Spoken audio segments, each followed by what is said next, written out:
high-speed rail is more popular than I am right now. Today, there are still some Naysayers, declaimers, NIMBYs, and fearful men. Don't invest in high-speed rail. We'll do this in a long and difficult generation or two. It's all a lie. I mean, be real. I like trains.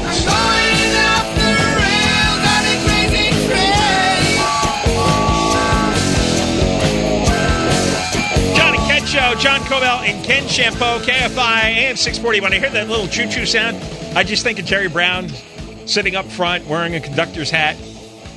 Yeah, I know. He's nude. It would be real funny if it wasn't taking billions of dollars with him. Nude and smiling. A quick update on the big story of the day, which is, John?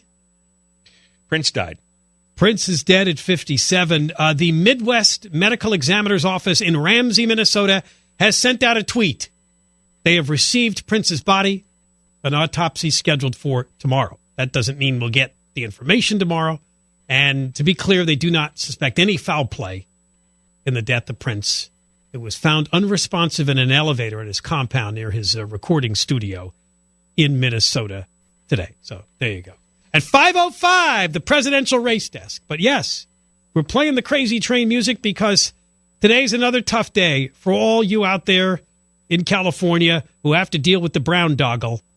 They had a high-speed rail meeting today in San Jose expecting to adopt their new business plan, which is just as crazy as any of their past business plans. There is not enough money to fund the Crazy Train. You know, the Times describes it as a $64 billion project with a $43.5 billion funding gap.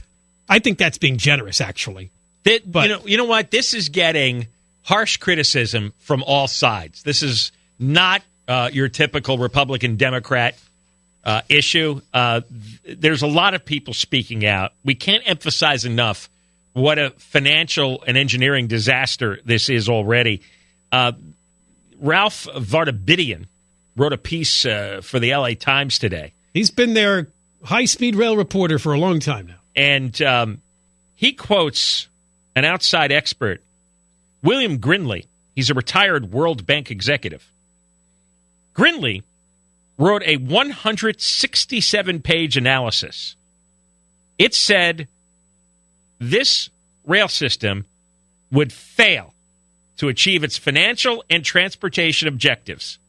Its ridership projections are overblown. It would require massive subsidies from the taxpayer. That this is an outside analyst here.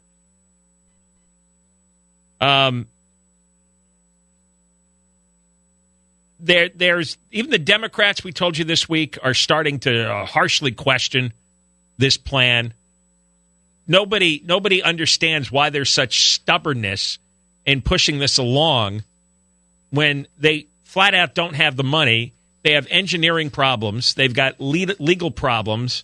They haven't been able to buy all the properties they need. They don't know how they're going to get through the Tehachapi Mountains to get this to Burbank, let alone L.A. and San Diego and Anaheim. Yeah. Well, apparently, I kind of misspoke. They were discussing the business plan today in San Jose. It actually won't be up for approval until a meeting in Sacramento on April 28th, which is about a week away. But this is another one of these things where they wanted to look at public comments from people. Now, San Jose right now is the center of this because they changed the plan. They were originally going to run the first large operating segment from the Central Valley. I mean, let's go back again. I mean, I probably have to go back 5 years to talk about this. Remarkably, they decided to start construction of the Brown Doggle in the Central Valley. Everybody scratched their heads and said, nobody lives there. Then Jerry Brown, remember, he made excuses about, there's going to be tens of millions of people moving to this part of the state which is in the lie. future, and we have to be ready for it. That's nonsense. No, nobody's moving to that part of the state. So it's going to go from the Central Valley up to the San Jose area, Silicon Valley.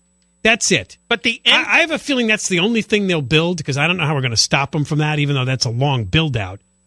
And that's a 250-mile build-out, by the way. The exciting news today, and this is big, and I want to make sure everyone hears it, so I will pause. They have decided to make a change to the business plan. They're going to include service to Merced. They are? Yeah, are you worked up? The Merced community was concerned that they were not going to be part of the initial operation.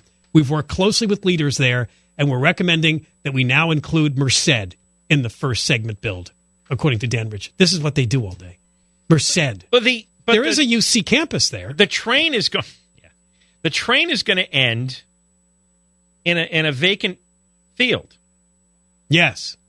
Well, that's what I don't understand. The train is going from San Jose to literally nowhere. Well, it has to end somewhere.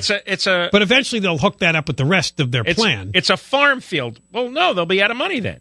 Well, that's true. I'm talking from their perspective. Because the Bakersfield... That's the BS they're going to try to sell you. The Bakersfield people want that segment to run to their town, but it's not. It's going to be a dozen miles away. And they need another $3 billion to get it from this empty farm, which is near Shafter, to Bakersfield. Nothing's coming to San Francisco. Nothing's coming to Los Angeles. Nothing's coming to Sacramento or Anaheim or San Diego, which was the purpose of this thing.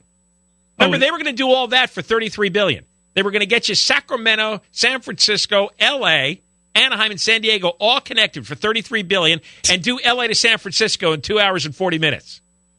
And now look what it's become. Now we have a commuter line that's going to run from San Jose to an empty field.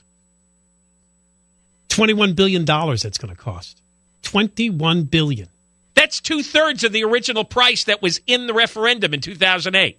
And all it is one segment from Silicon Valley to the Central Valley. And you'll like this part. Some of the people in some of the neighborhoods in the San Jose area have worried about the project's impact. So guess what? They're discussing tunneling through there too. Or maybe building an elevated track. All of this is going to add more and more cost to the project. That's why I don't think they're ever going to even build this or complete this. Because they have not gamed out all the changes that are going to have to be made. You're exactly right. Because this wasn't the plan. The plan wasn't a commuter line from a empty farm to San Jose. Now everybody along that route is waking up and saying, whoa, what's this? We don't want this. We don't want our areas ripped up.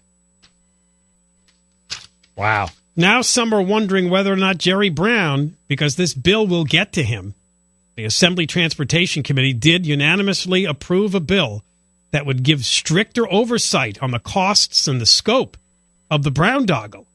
Because it was sponsored by a Republican and passed the committee, two things. More and more Democrats, as John mentioned, are raising concerns about this, and it probably will pass the whole legislature. But, Jerry Brown's the biggest fan of this nonsense. But he actually agreed to that. This is not that I think more oversight is going to matter, but at least it's something. They're trying to get in the way a little bit. Well, what they have to do is just stop. Why can't they stop? I know. Why can't they stop and return the money? Just stop. Everybody go home. Let us vote on it. Man. Sad stuff. All right, presidential race desk coming your way in 20 minutes.